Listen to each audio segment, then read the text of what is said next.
Thank you, Kamati, for streaming the video.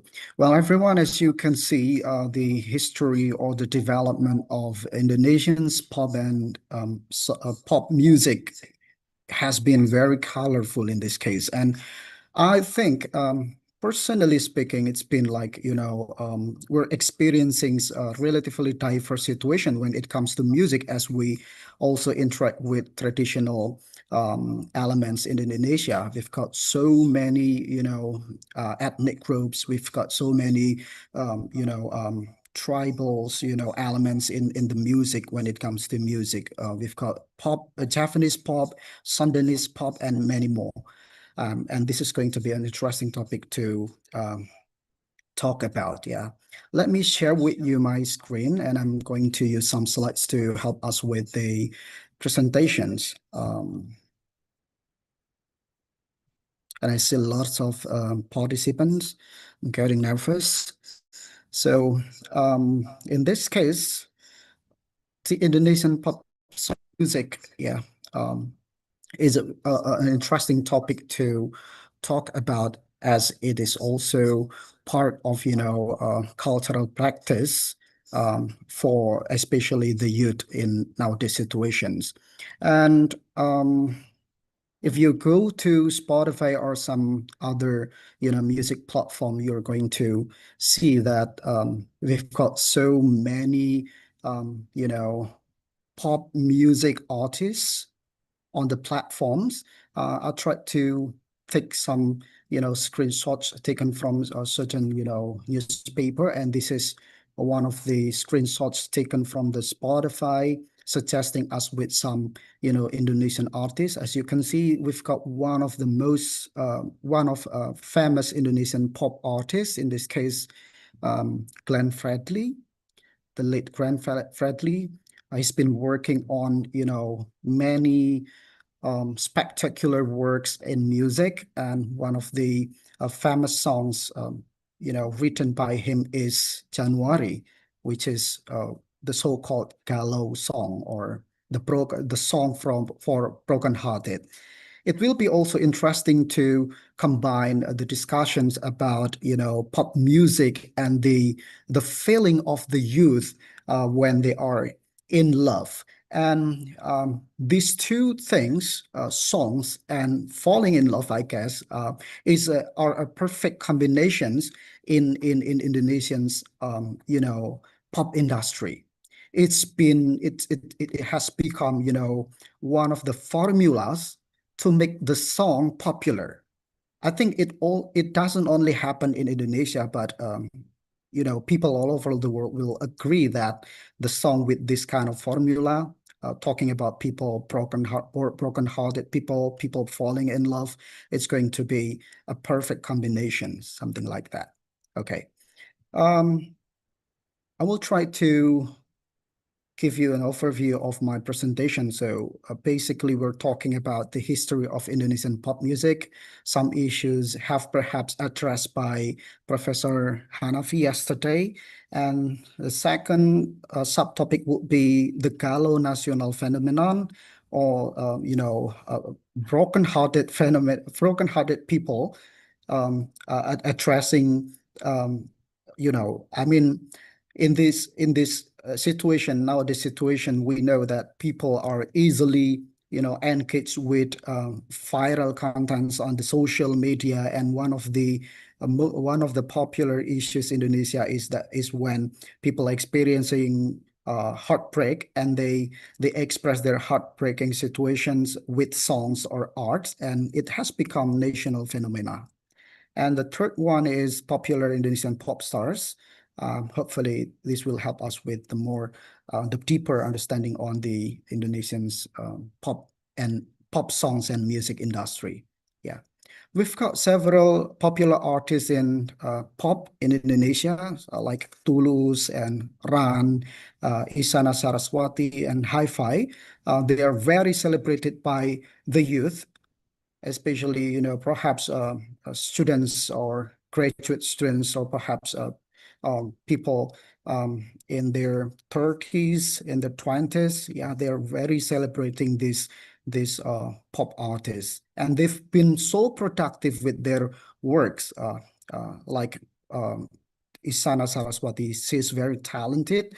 She's got a very, um, artistic music works. She's not only, addressing,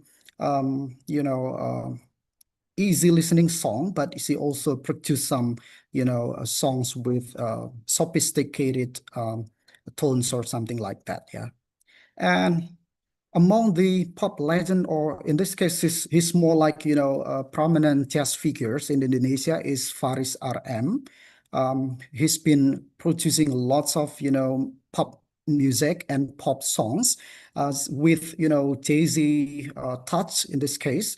And Faris RM is a very productive artist. He's also plays some, various musical instrument, including the keyboard. He also plays drum. Yeah. So this is one of the Indonesians musicians, a very talented one that we've got. Yeah.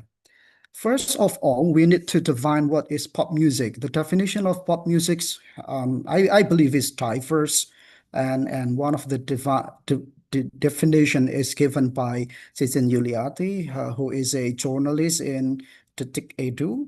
I believe journalism has also been correlating with the music industry. So I took this definition in order to give us, a different perspective, not from the academicians, but not from the academics, but also from the journalists, and so defines this pop music as equivalent to popular music. Yeah, in this case, music which is popular. And pop music, according to her, incorporate characteristics that evoke a compulsion in listener to repeatedly interact with the oral material. So in this case, listening to pop songs is quite easy to do. I mean, it doesn't really require efforts in making sense of the lyric, perhaps, and enjoying the rhythm of the music, because it is intentionally designed for, an easy listening situations. You do not need to think a lot. You do not need to take it seriously when listening to this type of songs. Yeah. So by definitions, pop music is designed to be popular. So it should be easy listening in this case. And the structural component of pop music are generally less significant than those found in rock music. Well, I would say that in Indonesia's current music industry, um, some musicians uh, add some jazzy tones to their music production or music arrangements in order to create, I think, some sense of, combination or collaboration with other music genre like jazz in this case. And anyway, it's still easy listening, not necessarily because the music is simple, but they try to, make a kind of, what is it called? You've got, on one hand, you've got pop music elements. On the other hand, you've got the jazz component in this case, and you're trying to combine these two and creating, perhaps I would say, a relatively new genre in this case, like pop jazz or something. So on one hand, people can easily listen to the song without having to, pay attention to the rhythm or something like that. But on the other hand, the music sounds, sophisticated in a way it uses or incorporates, jazzy components in this case. And I would say that we used to celebrate a rock music era back then during the 90s or perhaps 80s something. We've got our music industry dominated by, rock and metal bands back then. But nowadays, these rock and music bands are more likely to gather as a community. They're not anymore celebrated in the mainstream music industry in Indonesia. And yes, pop music is leading in nowadays Indonesia's music industry. And the historical background, it says that the evolutions of popular music in Indonesia commenced in the early 20th century amid the colonial period. When you go to the YouTube and try to uh, browse on some Indonesian's classic bands or singer during the colonial era, perhaps 1960s, 1950s, you will see that we've been starting the music industry since the colonial periods, and some of the um, current Indonesian band also uses, colonial, elements, like in this case, the vibes. I mean, the colonial vibes, like the clothes they're wearing and the musical instruments. Like one of the famous band that I'm familiar with is Nonaria. They are using some, colonial vibes in order to present their music. And yeah, it sounds almost similar to the music produced the colonial era. And music has also, um, intersected with, political context in Indonesia. For example, during the Sukarno era, in this case, is 1945 till 1965, and during the Suharto era, 1965 to 1998. Each of the era characterized by unique political setting that shaped the music business. For examples, I remember that um, during the Sukarno era, there was a prohibition for the youth at that time to to perform, to perform any songs that did not encourage the spirit of independence. For example, if I'm not mistaken, everyone can correct me if I'm wrong. Sukarno has issued a perhaps some statement, I guess, to prohibit the youth from singing any songs that is similar to the Beatles. And we've got also our own version of the Beatles, Kuspers, as mentioned in the video. Kuspers was once a controversy according to the Sukarno regime back then. And yeah, the music has always been part of, political uh, discourse, I guess. And during the Suharto era, I remember that one of the Suharto's minister um, once told the public that people should celebrate songs, should perform, or should more produce more songs that is what is it called, promoted the spirit of togetherness, spirit of unity, rather than celebrating sadness, celebrating heartbreak, or something like that. And one of the minister explicitly campaigned for that back then. So this is interesting when government tried to intervene the music industry. Yeah. During the 1980s, as stated by Sammy, um, some songs were quite influenced by the maritime influence. So there was a incident, Tampol Mas 2, and there is the mountain, if I'm not mistaken, the eruptions or something.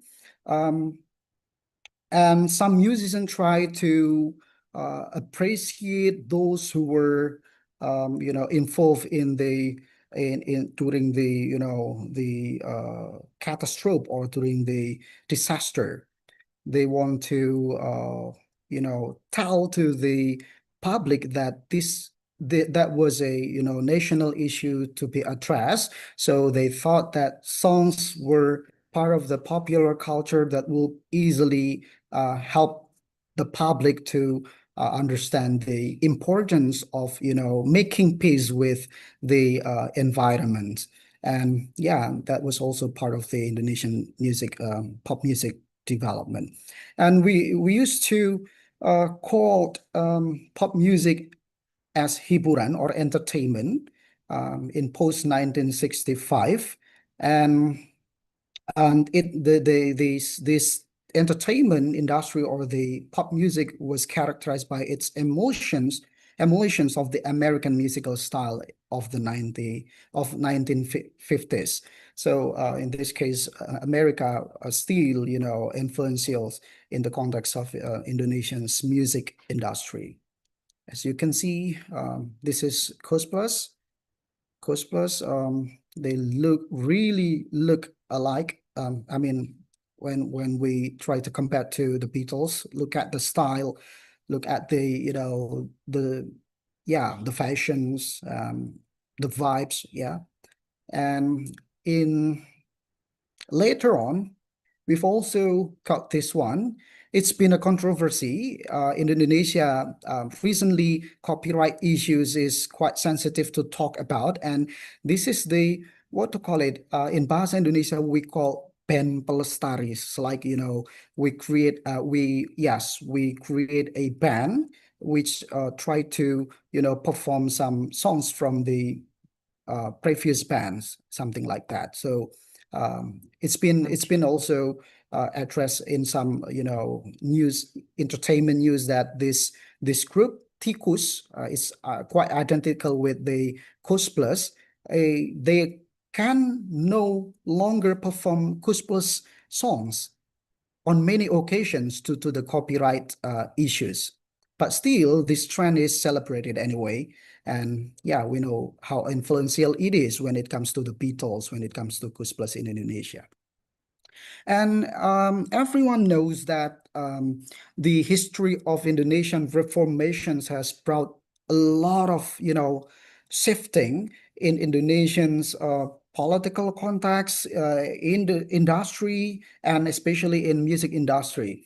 Soon after the fall of Suharto, we witnessed that the music industries has been more diverse in this case. The freedom of religions, which also leads to the creations of various music performances. It also leads to the creation of the so-called Islamic pop music. And we've got one of the prominent figures in Islamic music in Indonesia, Haddad Alwi. And yeah, it really has impacted the music landscape in Indonesia. The Reformation, the fall of Suharto, which was known for his authoritarianism's approach in some senses. And what I call as the diversity of Indonesian music, it is not only about the pop genre itself, but because pop genre is also intersecting with other traditional elements in Indonesia, we've got also its distinctive pop music in every region in Indonesia. We've got Japanese pop, we've got Sundanese pop, we've got pop from Sumatra, we've got pop from North Sulawesi, from Medan, and etc. It utilizes a different language, different color of music, I guess. Yeah. Once you go to the YouTube or once you go to the internet to browse on, try to type different type of Indonesians pop music, like for example Sundanese pop music or Sunda pop music or Sumatra pop music or Medan pop music, you'll see that each of them has different expression of music. Yeah. So okay, this is what I told you before, that we've got one of the prominent figures in Islamic pop industry, Haddad Alwi over here, and we've got also one of the pioneer in not necessarily the first one, but this is relatively popular figure in Sunda pop or Sundanese pop, Dol Sumbang, for here. And yeah, they're still productive until today. And some youth also, cover their songs. Yeah. Okay.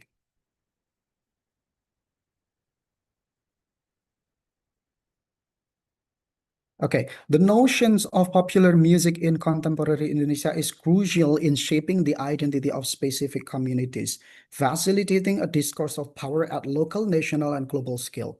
Reformation has indeed brought many changes in Indonesia, especially, for example, in the bureaucracy.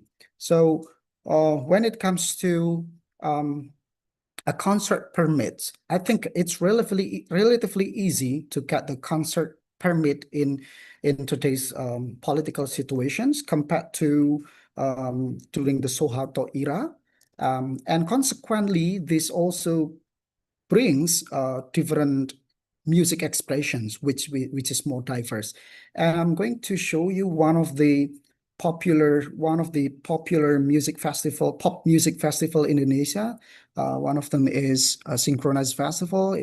It's usually takes place in Jakarta, and we can see lots of music artists or musicians, pop musicians, in different kind of stages in Indonesia. It's called Synchronized Festival. There are lots of recordings on the YouTube if you want to check by yourself on the different pop genres performed in the festival.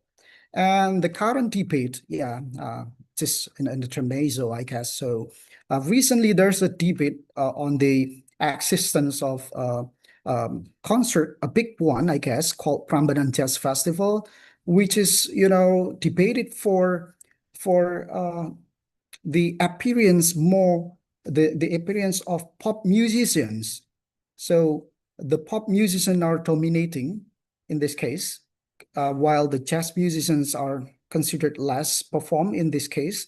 So people are debating on whether the festival are really entitled to be called as jazz festival rather than the pop festival. And it's been always controversy. We've got two sides of arguments in this case, but still, yeah, the performance is very good. You can see performing music with spectacular sound systems in this case, while we can also see the temples, the Hindu temples behind the stage, and we've got a lot of participants, dancing, chanting and singing together, sing along with the musicians. We've got also Kenny G in this year's performance. You may check on the YouTube to see his performance. Yeah.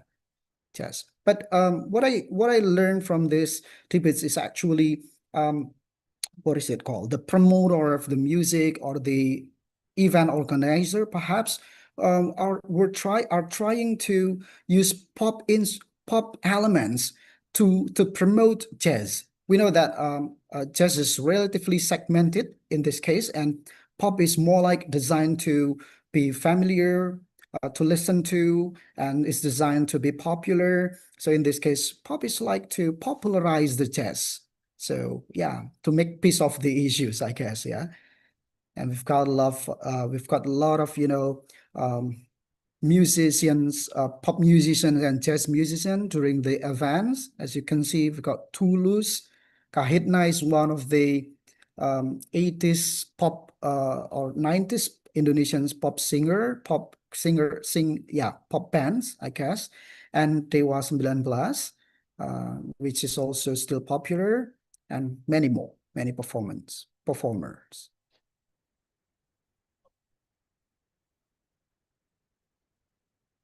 Okay, what about the global and regional impacts? Yeah, Indonesian pop music embodies the self-identity of its adherent and is readily assimilated in Malaysia, underscoring its cultural importance and versatility. Um, you have watched the video, and one of the bands being talked in the video is ST12 or ST12. They used to perform, songs um, using, Malay language, or well, it's not necessarily Malay language, but we call it band Melayu, something like that. The band that incorporates or utilize, Malay elements, and they can be easily accepted by Malaysian public. And still, some Indonesian band are also celebrated in Malaysia. Thus, we can say that Indonesian music is relatively influential, especially to the Malaysians in this case. We've got ST12, we've got also Wali Band, and we've got Dewa 19. They have performed a lot in Malaysia, and the public in Malaysia loves them so much. They've got also some fan base or something, yeah. And I'm gonna talk about Indonesians music popularity through the radio.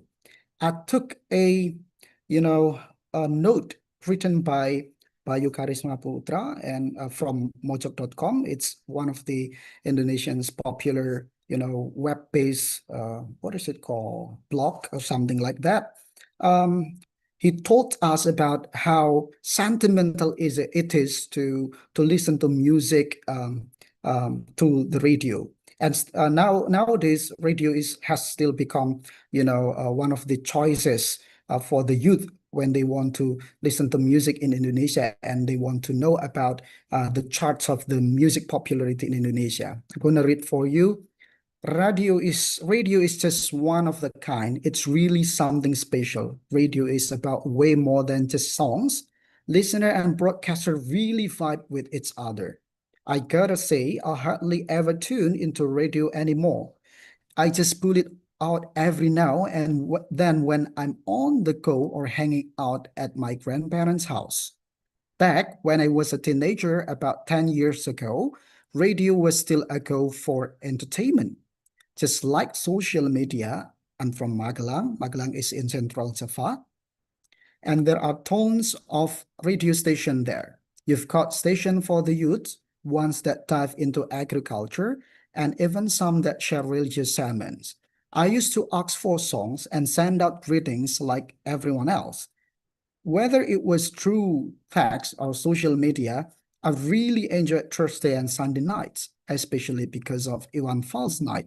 Iwan Fals is one of the popular rock stars in Indonesia, and he also makes some many ballads music and rock night. There were two shows I never missed before I got the phone with internet and MP3 music storage. Um, in this context, radio plays a lot of role in spreading the music popularity in Indonesia, including, the pop music. And still, in all these situations, the youth and people from different ages, they listen to the radio to get to know more about the music development in Indonesia, including the pop music.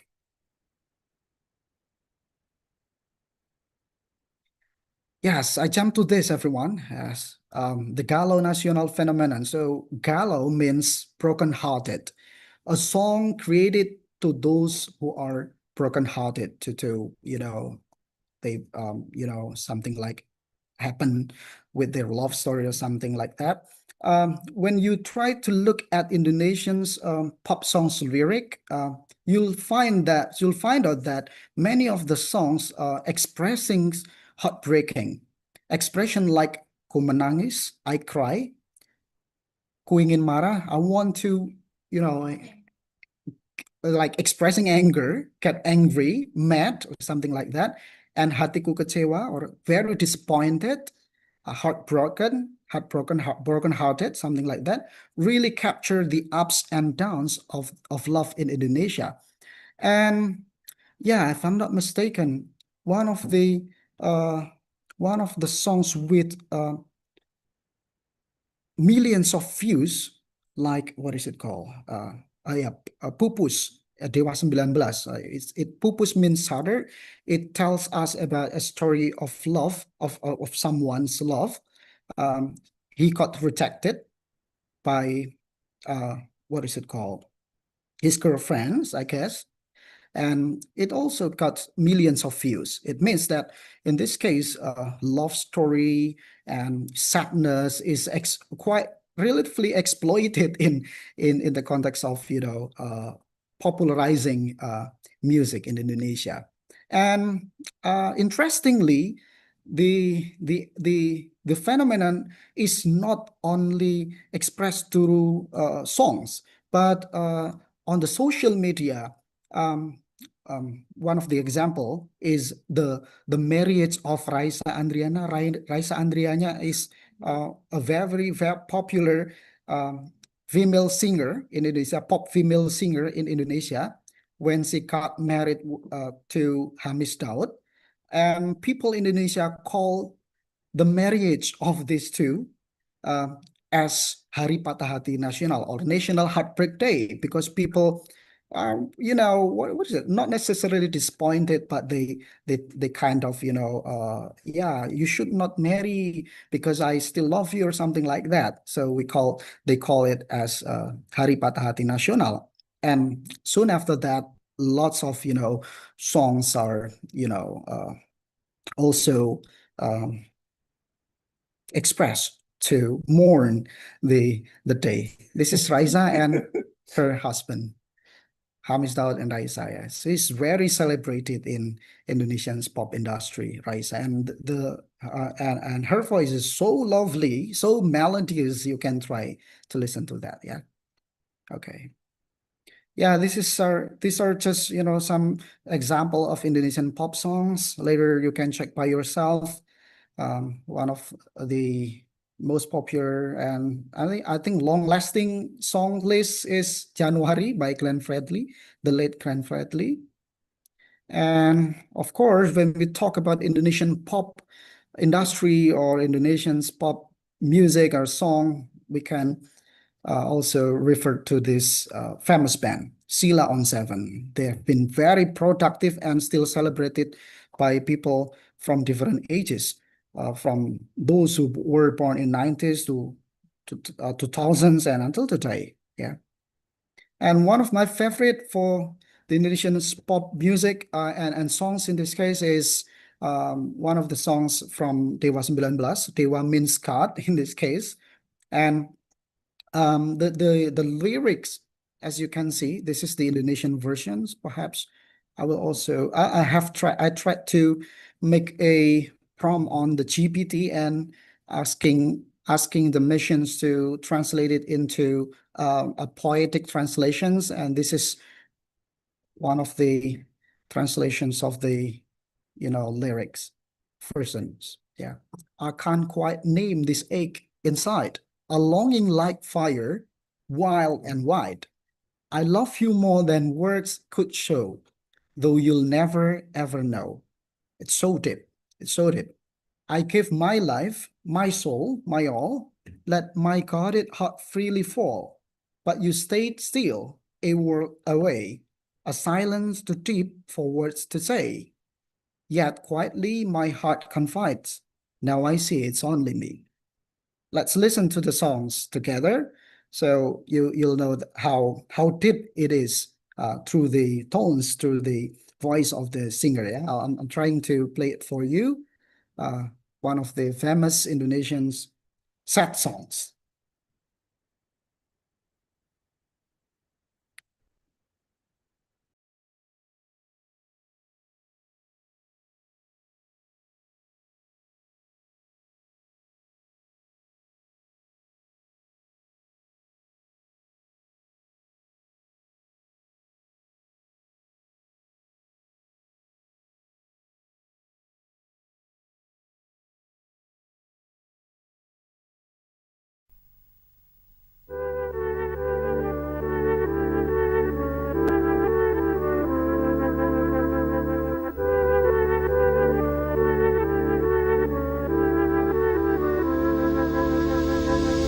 Aku tak mengerti apa yang ku rasa.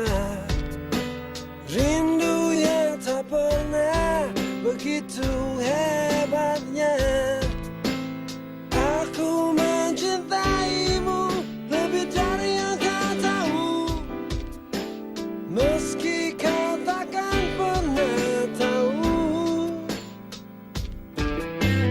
Aku persembahkan hidupku untukmu, telah ku relakan hatiku padamu.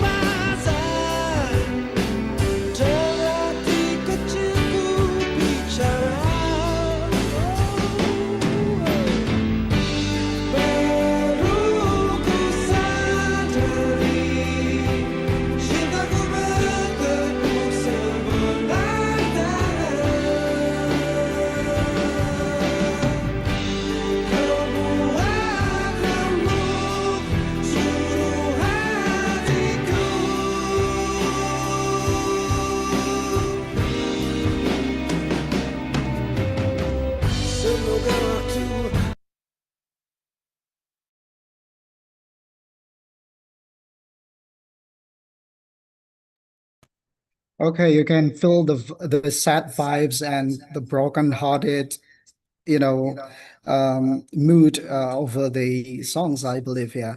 And for more, complete version of the songs, you can check on the YouTube. And everyone, that was my presentations. I would be very glad to receive any comments on my presentation as well as questions. Perhaps we can discuss to the discussion sessions. Giving back the time to Kak Ikom. Thank you. Okay, thank you, Badevka. Wow, that's wonderful journey from music pop in Indonesia, I think, because there is a various change in Indonesia, especially in music in Indonesia, from the theme and then from the fashion and then from the lyrics and then dance. I think so many like that that I can saya bisa tangkap dari apa yang dijelaskan dari Pak Arifka, something like that. Yeah. Okay, I think it's a very interesting courses that you can discussing in this room, guys. So from this one, I think, is there any of you that wants to asking question to Pak Arifka Yes, or yes? yes. Who is this? Oh, Chef As Zada.